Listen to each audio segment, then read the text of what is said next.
Welcome to episode 5 of our educational series on real estate taxation basics. Be sure to watch our series on 1031 exchanges and passive real estate investing basics.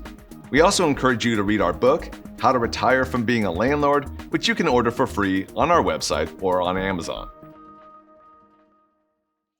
In this module, we'll provide a cursory overview of how depreciation works after you conduct a 1031 exchange.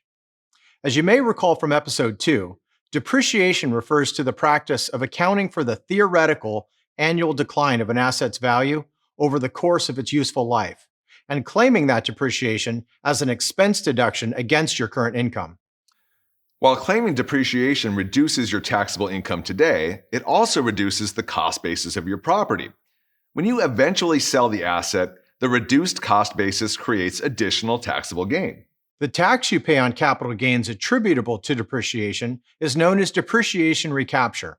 Historically, depreciation recapture tax has been at a higher rate than regular capital gains tax. When you conduct a 1031 exchange, you carry over the cost basis from your relinquished property. The IRS doesn't allow you to start over with a new depreciation schedule. However, your cost basis is adjusted to the extent that you have acquired more depreciable assets than the property you sold. This can happen in two ways. First, your replacement property may have a higher ratio of improvements to land value. This is common, for example, when you sell a rental property in a West Coast city and replace it with a property in the Midwest. The other way to increase your depreciable cost basis is to actually buy more real estate with higher leverage. For example, if you go from 25% leverage to 50% leverage, with $300,000 of equity, you will end up with $200,000 of additional real estate. If the replacement property has an improvement ratio of 80%, you just picked up $160,000 of depreciable assets. Like many tax topics, the devil is in the details, and there is some math for your tax professional to do in order to calculate the correct depreciation schedule or decide whether to use a blended schedule under IRS rules.